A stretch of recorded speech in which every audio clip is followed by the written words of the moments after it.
The Assembly Transportation Committee is called to order.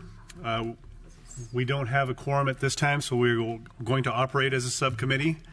Announcements, measures on consent, item number 1, ACR 191, and file item number 4, SB 1429. So with that, Senator Hancock, would you like to proceed with SB 1051? Thank you very much, Mr. Chair, and members of the committee. So let me just start by saying that after discussions with the chair and the committee staff, we've agreed to amend SB 1051 to remove the language authorizing parking enforcement at bus stops.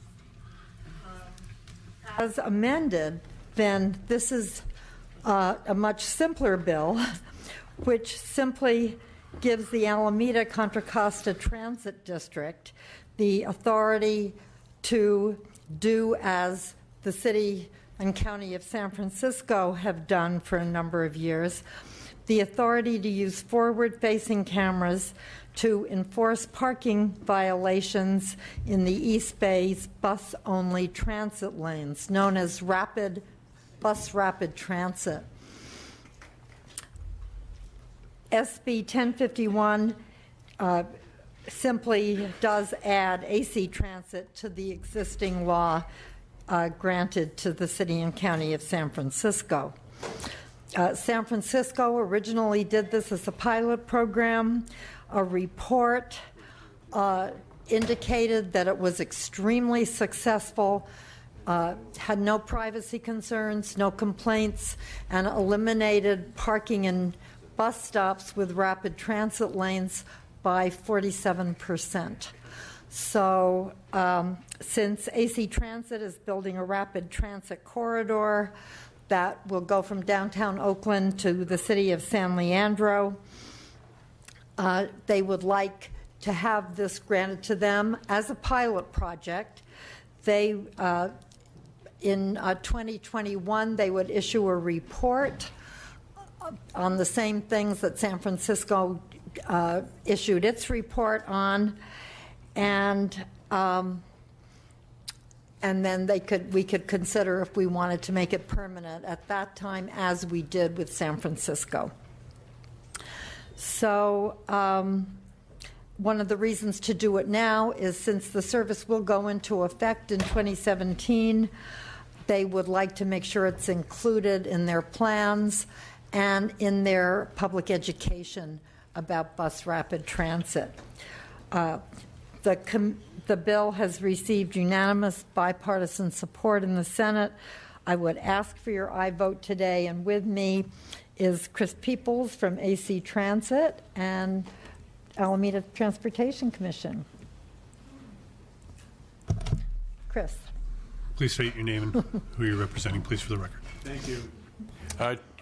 Chair Frazier, members of the committee, my name is Chris Peoples. I'm an elected at-large director of the Alameda Contra Costa Transit District, currently serving as its president, and I'm speaking here today on its behalf. We would urge your support of this important bill. We are in the process of building the first bus rapid transit project in Northern California. We should be starting in late 17, and about 9.5 miles of exclusive right-of-way for buses along International Boulevard, which we used to call East 14th. This is very important to keep the kind of speed that the buses need and to keep them from bunching. So it's been very successful in San Francisco, and so we would appreciate its expansion to Alameda County. We want to thank the chair for having a meeting with us last week. We had a good meeting. He and the consultant expressed some of their concerns, and he's offered to help us on the bus stop issue on working with our local jurisdiction. So we're gonna work on that for a while, and we may be back in 2 or 3 years, but if it works, we'll let you know. Next witness, please state your name and who you represent, please. Good afternoon, Chairman Frazier and members of the committee. My name is Tess Lingell. I'm Deputy Director of the Alameda County Transportation Commission. We administer the half-cent transportation sales tax measure in Alameda County. The project that has been mentioned is in large part funded with the local sales tax measure. We think this bill is something very important to be able to advance that project and the efficiency of that project. So our commission has taken a support position on this bill, and we urge an aye vote on SB 1051. Thank you for that. Any other members of the public that would like to? Pardon me? Any other members of the public that would like to testify in support of the author's bill? Any members of the public that would like to testify in opposition to the author's bill? Seeing none, we have a question of, I think, Assemblymember Baker. Thank you, Senator. I just wanted to ask if what opportunities there will be for local public comment as you implement this, and outside of having to come to Sacramento and give feedback. If our constituents are experiencing either difficulties with this as you implement it, what vehicles, no pun intended, would you have for there to be public input and feedback on how this is done, and if they like it, if they want to change it, if they don't want to have it anymore? Well, I'll defer to my witnesses, but I have to say I know there was, to get bus rapid transit, which means you take away a parking lane and the buses go very quickly and efficiently through the territory or the allotted corridor, takes huge public input. So it's been discussed. Now that it is moving forward, we want it to really work, and I would imagine that every AC Transit meeting would be a chance for feedback. You take public comment? And I'm thinking less on having whether there is a transit-only lane. It's just on the cameras in particular. Yeah, let me respond to that. As the Senator has mentioned, there's been a huge process in terms of BRT. As a result, we have a street team, an office on the corridor. Those folks are prepared to take comment on any aspect of BRT, including this one. The statute mandates that we have a 30-day notice period where we're going to do a lot of noticing, both in local media, through local elected officials, asking them to put it in their newsletter and such. And so there'll be ample opportunity in the beginning. On top of that, we're an elected board. We're a directly elected board. We meet every 2 weeks, and believe me, people know how to come and complain. I'm having button problems today. I do just want to, I will support the bill today. We need these lanes that have had public comment to be working as efficiently and as effectively as possible for our constituents. But I really will be one of those members who's going to be watching for how it is implemented, and with two things in particular in mind, and we can visit about this in the future, but that is the privacy concerns that individuals may have and how much you're going out and proactively giving notice. I know that the 30 days is in the statute. I would encourage you to do it more frequently and keep that notice going, just like we see radar speed limits are enforced by aircraft or by radar or otherwise. Even if that's not required of you, I would really encourage that because of the potential deterrent effect that it can have and make the program even more successful. And just be looking for you to continue to get public comment. I will seek it out as it's implemented and hope that it goes successfully. Thank you. Good, thank you. Mr. Chu, did you have a question of the panel? We have a motion by Mr. Chu. We have to go ahead and establish a quorum. Madam Secretary, Senator, please excuse me for 1 second. We're going to establish a quorum. Oh, yeah. Madam Secretary, please call the roll. Frazier. Here. Linder. Baker. Here. Bloom. Brown. Chu. Here. Daly. Here. Dodd. Eduardo Garcia. Gomez. Kim. Here. Mathis. Here. Medina. Here. Melendez. Nazarian. O'Donnell. We have a quorum. Mr. Chu has a motion. Mr. Chu, will you restate the motion, please? Oh, I'm sorry? Would you restate the motion, please, now that we have a quorum? Just wanted to move the bill, SB Got it. Do I hear a second? Second. Mr. O'Donnell's a second. Any more questions of the committee, of the author? Seeing none, would you like to close, Senator? Yes, I believe the bill is double referred to the Assembly Committee on Privacy and Consumer Protection. And also just wanted to reassure you that the analysis says there were no complaints about privacy in San Francisco, because that was a concern of the legislature at the time, too. So hopefully we will do it the same way. And I would ask for your aye vote. So thank you, Senator, and really appreciate that we do have an elected board that has the ability to reach out to the public and input going forward. But I want to thank you for bringing the bill to our committee today. And I think transit-only lanes should be a priority going forward. We need to make it more convenient and timely for people to want to be incentivized to utilize public transit. And so I'll be supporting your bill today, and I thank you again for bringing this forward. And my commitment to work with, sir, the public safety enforcement of parking in those zones. We'll do this together. Yep. Madam Secretary, please call the roll. The motion is due pass to the Assembly Privacy and Consumer Protection Committee. Frazier? Aye. Frazier, aye. Linder? Baker? Aye. Baker, aye. Bloom? Brown? Aye. Brown, aye. Chu? Aye. Chu, aye. Daly? Aye. Daly, aye. Dodd? Eduardo Garcia? Gomez? Kim? Aye. Kim, aye. Mathis? Aye. Mathis, aye. Medina? Aye. Medina, aye. Melendez? Melendez, aye. Nazarian? O'Donnell? Aye. O'Donnell, aye. Thank you very much. The bill is 10. We'll leave the roll open for absent members. Thank you very much. So I'm going to move. Would any member like to remove an item from the consent calendar? Seeing none, entertain a motion on the consent calendar. Ms. Melendez and Mr. Medina. Madam Secretary, please call the roll. Frazier? Aye. Frazier, aye. Linder? Baker? Baker, aye. Bloom? Brown? Brown, aye. Chu? Chu, aye. Daly? Daly, aye. Dodd? Eduardo Garcia? Gomez? Kim? Kim, aye. Mathis? Mathis, aye. Medina? Medina, aye. Melendez? Melendez, aye. Nazarian? O'Donnell? O'Donnell, aye. That has 10. We'll leave the roll open for absent members. Senate Bill 881, Senator Hertzberg. So just for the record, let me offer a correction for the record. The analysis for Senator Hertzberg's bill lists the Western Center as a defendant in the Solano County case. We've amended the analysis to describe them correctly as a co-counsel for the plaintiff in the case. I wanted to mention this before you begin your testimony today, Senator, that we got this right. So, Senator Hertzberg, when you're...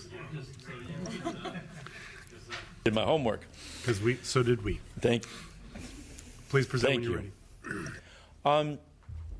As you know from your votes last year, we have been wrestling with this larger problem of traffic tickets. And there's a lot of fundamental questions about these traffic tickets, and we've been kind of tearing it apart from the top to the bottom, and this is one step along the journey of that effort. We had an amnesty program because we have a $10 billion sitting out there where people say that their traffic tickets were out there and they weren't paying. And what we found out is that poor people don't have money to pay their tickets. And the truth of the matter was that it's illusory. To say you have an accounts receivable when it's not valuable, it's like having an account on a bankrupt. It makes no sense. And so we did the amnesty program, and we've also allowed people to appear in court without having to put the money up front. This is the next step. And I think there's some confusion, particularly denoted by the analysis in the committee. What we're trying to do is this, and this is very important, because as the chair appropriately notes, there is a real sensitivity, I think, about this issue of consequences for your bad acts, okay? And what we're trying to do here is to decouple this notion of losing your license as a tool for your bad act of not paying,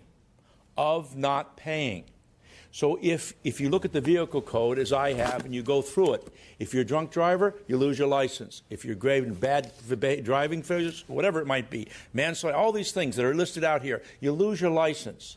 The only question here is, do you lose your license if you're poor? Right?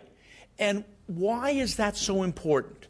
It's important, and it's referenced in our documents, of the studies show that the impact of losing somebody's driver's license as a consequence of failure to pay is extraordinary.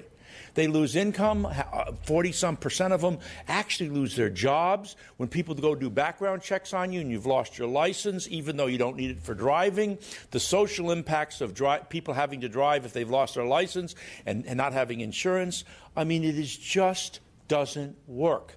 And what happens is, by and large, wealthy people who have the money will pay the amount. Now, so what are the challenges with respect to this issue, and where are we going in the discussions we've had with the chair and the staff, and with the governor's office, with finance, with the judicial council, and where are the sensitive points here? First, the idea is, if somebody's let's assume somebody doesn't show up to court, because the idea is a failure to appear. There are consequences. What happens? You still owe the money, right? I'd love to get to which we're going to get to at some point in this larger discussion in the next number of years, as to how much these things cost. But what happens if you fail to appear? The court has discretion to do two things. One, at the local level, they can impose upon these costs, what do they call them, the civil assessments of $300, or they issue a bench warrant. So if I'm driving down the road and I didn't pay the bill and I owe the money, I can get arrested. Next question is, well, if you've taken somebody's license away versus not taking the license away, is it an effective tool? Or if we don't take their license away, are there other tools? Well, arrest is certainly a tool, right? You get your car booted and confiscated if you have a bunch of tickets that you haven't paid. You get your taxes liened and assessed. You get garnishments of dollars. So if rich people are trying to thumb their noses at the system and say, I don't have to appear to court because I ain't going to lose my license under the law, there's a lot of ways they can be nailed. They suffer arrest, let alone everything else, for failing to appear. But the notion of this decoupling is to really avoid this debtor's prison that we've seen as we've seen the impact. And what we've learned, quite frankly, is that the tool of taking away a license has so many other societal and personal downsides and doesn't ultimately result in the outcome. Because you've got all these dollars that are otherwise being, piled up because no one's paying them. Now, ultimately, and the analysis points this out, the real problem is, at the end of the day, is how much money these things cost. You get a left-hand turn thing and you owe $800. Before you know it, you can't afford to pay rent or take care of your kids, feed them or whatever. We're going to get to that, but that's a bigger, more difficult fight to otherwise engage in, because it's going to be budget fights, because anytime you take away 2 cents from somebody, they tell you the rotation of the earth is stopping and why, they have to have those funds. And so that's a different fight down the line. What we're trying to do now is take an incremental step to decouple this, but to still be smart about it. Now, the amendment that committee wants us to take, and we've been working very closely with the proponents of this measure and with the governor's office, Department of Finance, and Judicial Council, is this notion, if you're a recalcitrant no-shower, if you just thumb your nose at the system, can you ultimately lose your license, right? And the answer is going to be yes. There's going to have to be a way to make that work. We're still working out the details. Unfortunately, we'd like to have it with Judicial Council and the like. But we've spent a lot of time. Everybody's put a lot of effort into it. Committee analysis is correct in that regard, and certainly as an interim step, willing to take that with the understanding that there's going to be some modifications to that, I think, Mr. Chairman, ultimately to get the executive branch and the judicial branch on board from a practical perspective. A couple of other quick arguments, and I'll close, is there's this case that was filed, and it was somehow that was filed last week in Sonoma County, which I read. and somehow it implies that this has a chilling effect on this legislature from acting. It's a Superior Court case that was just filed. When you look at the prayer in the case and the causes of actions in the case, it is a case that, first of all, focuses on these counties that are not properly implementing last year's amnesty. It's not about the law of what we're trying to do at its fundamental basis in my analysis of this thing. I talked about the larger issue with respect to the fines and the amount of fines, and I talked about the amendment otherwise to take. I think those covered. Did I miss anything else in terms of what was articulated in the analysis? Look, these are tough challenges, but at the end of the day, man, this affects people's lives. We saw last year, at over an 8-year period, 4.2 million people lose their licenses.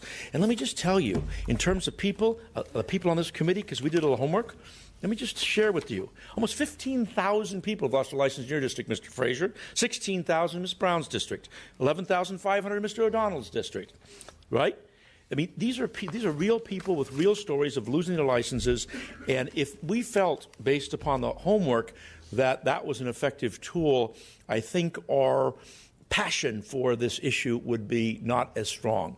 But you've got a wrong tool that has wrong outcomes. There are better ways to do it. I think we've addressed the idea of the recalcitrant person. And the last argument I think that I've heard was this notion that the costs to the counties or costs to the judicial system because we're losing all this money.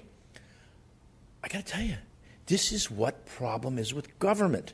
This is about ledgers that are real. Accounts receivable, as those of us who've been in business, aren't real unless the money's real. Going after people and saying, I'm owed $10 billion or $300 million or whatever it is makes no sense. And so we're again going down that road of saying, I've lost this revenue when you really haven't in terms of what the game is. We're trying to really bring some common sense, as I like to say, raging common sense to this larger problem and fix the system. Got a number of people. Who's talking first? I'll second the motion. So we have a first and a second. Sir, please state your name and who you're representing, please. My name is Robert Coney, and I'm representing the people who have been suffering under some of these laws here. And I'm with the legal practice here in Berkeley here. And I have a letter statement to read. May I? Okay, my name is Robert Coney. I am here to tell you about my experience as a low-income person trying to navigate traffic court and the barriers that my license suspensions created. You see, I do not even know my license was. I didn't even know my license was suspended until I went into court to deal with a ticket. At the time my license got suspended, I was homeless, staying between friends, and sometimes staying in my car. But I didn't have a stable address. I didn't get notice of any tickets or any red light tickets. I had 2 red light tickets. I didn't got no notice at all. I didn't even know I got the tickets, camera tickets. Turning right turn, slowly. My license was suspended. I would have had to pay thousands of dollars to get it back, even though I was homeless, with general assistance and food stamps as my only income. I was actively looking for jobs, but my trade is construction, and in that industry, almost always jobs require a valid driver's license to drive around and pick up materials and things of that nature. And getting there also. Instead of paying off the fine for my new ticket, I completed over 70 hours of service to work off my fines. You know, they let you work off the tickets. That's a good idea. So I did it. And I turned it into the courts. However, due to some clerical error, the paperwork wasn't processed on time. As a result, my fines went back up to the full amount, and the additional $300 civil assessment was added to each ticket. Now I owed over thousands. Even after all the community service I performed, it was like I didn't do anything. So my license was a huge barrier for me as I seek to find housing, employment, and even just to spend time with my grandchildren and my daughter. Traffic court fines are too much for working class people to pay, and license suspension is an unfair punishment for people who can't appear or pay when they have no other choice. SB 881 will help so many people who face this unfair punishment. Thank you for your time. Thank you, sir. Next witness, please. State your name and who you're representing, please. Good afternoon. I'm Elisa Della Piana. I'm the legal director at the Lawyers Committee for Civil Rights. I've been working on this issue of license suspensions and traffic court fees for over 10 years and have had the opportunity to see how much worse it's gotten for people in California. As you heard, there are so many types of license suspensions. Most are focused on public safety, as they should be. But this is a punishment just for people who cannot afford to pay a traffic ticket. If you look at a map of the rates of license suspensions, where the suspensions are higher than average, 92% of people in those zip codes have household income levels far lower than the average income. And nearly 150,000 of the constituents of you all on this committee have suspended licenses, not because they were a bad driver, not to protect public safety, but because they couldn't afford to pay. Current policy is taking money out of poor communities, especially at the high levels of fines. And not only that, as Senator Hertzberg said, it's keeping people in poverty. We have one client who was a teenager in Bakersfield. She got 2 truancy tickets for missing school while she was helping her single mom take care of her younger siblings. Her family couldn't afford to pay those tickets, and her license was suspended. Now she's on CalWork. She has a daughter of her own, and she has a job offer. She can't take that without a license. The offer is contingent on having a license, and the only reason she doesn't have it is because she couldn't afford to pay. Losing a license doesn't help collect the debt. It's making people more unable to pay it. As Senator Hertzberg said, 42% of people lose their jobs, according to one study, when they lose their licenses. So any analysis of this system has to acknowledge the reality that many, many Californians can't afford to pay $500 or $800 once you miss a deadline at once for a traffic court ticket. And our current policy of suspending licenses is creating a modern-day debtor's prison where people who get a ticket and then can't drive have a license and they're faced with a choice of not driving. Like we have a man whose son has leukemia, and he made the choice to drive his son to the hospital for leukemia treatments, even though he had suspended license because he couldn't afford to pay, and he was arrested for driving on a suspended license. And for related reasons, the current policy is bad for public safety. The National Association of Motor Vehicle Administrators recommends against license suspensions for failure to pay and failure to appear because it's not an effective use of public safety resources. Our law enforcement agents should be focusing on public safety, not on being debt collectors. This problem needs to change. The fines and fees have ballooned out of control, and we have to reduce them. We have to require an ability to pay process in the courts. But this bill is the necessary first step in getting people back to work and making our system more equal. Thank you. Thank you. Next witness, please state your name and who you represent, please. Mike Carroll with the Western Center on Law and Poverty. We are a co-sponsor of the measure, and we urge its support. Maya Ingram from the ACLU of California, co-sponsor of SB 881 in strong support. Mari Castaldi from the East Bay Community Law Center. I've worked with Mr. Coney and hundreds of others like him, proud co-sponsor of this bill. Thank you. Matt Robinson on behalf of the City and County of San Francisco and the Office of Mayor Ed Lee in support of the bill, and I just want to apologize to the author and the chair for not having our letter in time. Next witness, please. Dominique Lofton on behalf of the California Association of Local Conservation Corps in support of SB 881. Thank you. Any other members of the public that would like to testify in support of the author's bill? Those members of the public that did support support of the author's bill, there will be a group hug right after the testimony. Any members of the public that would like to speak in opposition to the bill?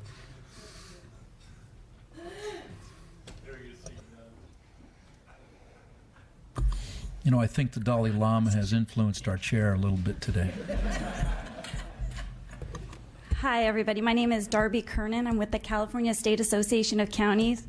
Unfortunately, we are opposed to this bill on several reasons why. First of all, we don't believe it addresses the overall problem, which is all of the issues everybody raised today, the growing and outrageously expensive cost of tickets.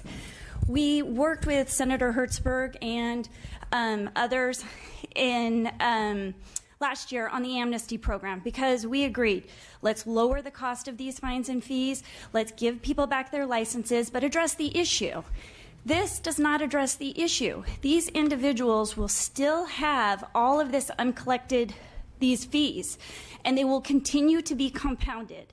And they will continue to be, if they don't pay them, they'll roll over to their car registration, which then they will be unable to register their vehicles. And if they have unregistered vehicles, they won't be able to get insurance. And so it is a problem that we have to figure out and address. CSAC has joined with the Judicial Council for a federal grant to look at affordable paying of fines and fees, how we can look at a system in California that addresses the real partnership for ability to pay. I think the senator brought up a couple of good points. One of them, though, about people losing their jobs and not having their license. We have worked with the Western Center on multiple, as the amnesty program has rolled out, when there have been counties or courts that have had issues and not working at reducing fees, we've contacted them and kind of helped assist in that. Because again, we agree that these fees are outrageous and we have to lower them. But we also can't just leave that debt out there. The courts and counties are still required to do all of the collection. So we get slammed by the legislative analyst's office that we're not doing our jobs by collecting these outstanding debt. But every tool that's taken away from us is still a problem because we cannot collect that money. We would love to work with the senator on a long-term solution of how to address this problem. But taking away one tool that takes at least a year in most cases for an individual to lose their license, it doesn't happen immediately. It is multiple times that individuals are getting contacted by the Department of Motor Vehicles or the courts to be able to get their license revoked. And so over time, if you don't answer or respond and work with the county or court for a reduced collection, a reduced program, then that's when the license revocation occurs. I think I just wanted to also, I think that's it. So we oppose, and we would like to work with the senator and the legislature on a long-term overall solution. Thank you. Next witness, please state your name and who you represent, please. Yes, good afternoon, Mr. Chair and members. Sharon Riley on behalf of the Judicial Council. At this time, the Judicial Council does not have an official position on SB 881, but we have been asked by the committee to be here today to answer questions. As indicated in the committee analysis, a lawsuit was recently filed against Solano County Superior Court, which raises issues that are similar to the issues that SB 881 seeks to address. Also, over 20 courts and the Judicial Council have received demand letters relating to the same issue. With me today, I have Patrick Sutton, an attorney from our Legal Services Office, as that lawsuit and demand letters may constrain our ability to answer questions about the practices of our superior courts. But nonetheless, we are happy to respond to any questions to the extent we can. Thank you. Thank you. Did you like to add on to that, sir, at all? No, sir. Okay, thank you.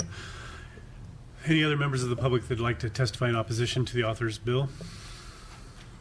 Seeing none, any questions of the committee of the author? Ms. Baker? Thank Senator? you, Mr. Oh. Senator, would you take the podium, please? Thank you, sir. Thank you, Mr. Chairman, and thank you for your presentation, Senator. There's a difference between failure to appear, I think, and failure to be, or inability to pay. That's right. And failure to appear might be, someone might just be disregarding our law. A court order saying you need to show up in court, right, as inconvenient as it is, because you've been accused of breaking the law, come make your case. This takes away the court's discretion to even deal with that person in any way. And I find compelling the need to address the issue of inability to pay with fines and fees in California. Just having a problem with how we've really made indiscriminate the failure to show up. And can you please address that? It sounds like you talked about how we'll get to recalcitrant. I mean, how about somebody who just doesn't show up once, and they might not be a repeated offender, but they disregarded the law, didn't show up in court, and are not being held accountable. So can you address that, please? Absolutely. It's precisely the issue that the chairman of this committee made abundantly clear to me. and we've been talking about, and so it's a fair call. I don't think there's a question about it. But here's what happens in the real world, and we have tons of data on this. You got the courts closing, okay? You go to 1945 South Hill Street in Los Angeles, and they close early because there's furloughs or whatever the case may be, or you're stuck in traffic, okay? And you try to go to court the first time to appear, and you don't appear. Or something happens, whatever, some emergency in your life. The issue is the law. You immediately, the court, if you don't do that, part of a standard checkbox is license suspended, okay? Now, if you appear, as was just given to me by the evidence from our witness earlier, who's a real live witness, there's situations where the notion is you can actually ask for an extension for 3 months to give yourself time. But what happens is this is really about willful not appearing versus mistaken not appearance. So the question is, when you're balancing stuff, what if instead of saying suspension of your driver's license, I said I'm going to cut off your arm if you don't show up? At some point, the punishment has to fit the crime. And what we've learned in this, from all of this history, is that A, we don't really collect the money. It's illusory. That's just part of the larger issue, which we will address. I will be back again and again. Every year, I will be continually working this issue and gradually finding the air in the room and figuring out how to move toward a more just system and away from the issue of debtor's prison for being poor. And having the consequences to you. So those are much bigger budget fights. But the bottom line is the amendment to which we're discussing with the administration, everybody gets your point, okay? Fair call, 100% correct. The chairman says that's what we're going to do. We've agreed. Now we're trying to then determine if there's multiple failures, what those rules are in conjunction with the Department of Finance and the Judicial Council to figure out how to actually draft that language. So we've agreed on the concept to which you correctly note. We're now just making a determination of how do you do that fairly, because it's the impact on people's lives versus this consequence. And yes, so you want people to respect the system. I get it. Fair call, appropriate. But what's the consequence of that? And how do you make that work? And that's what we're dealing with. So we're with you. We're just working the details. Well, Sorry. The consequence right now. Excuse me, ma'am. Up to the chairman. So the question was to the author. I'm so sorry. And when he defers to me for you to speak, then we'll allow that. Okay. So we're not going to have point counterpoint. Well, I do have and thank you. And your passion for this and dedication to it is clear. And I hope we'll be able to find a solution to the fees and the inability to pay. And I look forward to working with you on that. I suppose my recommendation would just be to take out the provision of the bill that focuses on failure to show up, because that is so complicated and does capture a lot of folks who may just be disregarding our law, in hopes that we can focus more on the inability to pay part and what's the right thing to do there. I hope we'll get a chance to work together on that one. I think that would be, I respectfully submit that as the way to go with this one as it goes forward. Thank you. Is it possible if I can help, just for my own assistance, to Mr. Harold to help assist in this answer, to give some clarity to the committee? In brevity, please. Very briefly, Chair. Assemblymember Baker, so the issue that we're trying to resolve with the failures to appear is that once you get a failure to appear and your license gets suspended, then you cannot there's no way to get the license back until you pay off all the money that you owe. So when people get these large tickets and then the interest starts to compound, as the county said, then the problem is our clients just can't get them back. It's not that we're not going to have a suspension for a failure to appear. I think that's what Senator Hertzberg is saying. He's committing to doing what the chair's asked for. It's that we're looking for a way that once you do appear and you agree to make payments, at that point we would reinstate the license rather than having you wait for the entire time until you can pay it all off. That's really where we're at. That's the little change that we're looking to make. So there would be a suspension, but it would be that incentive to get people to come into court and appear and play by the rules.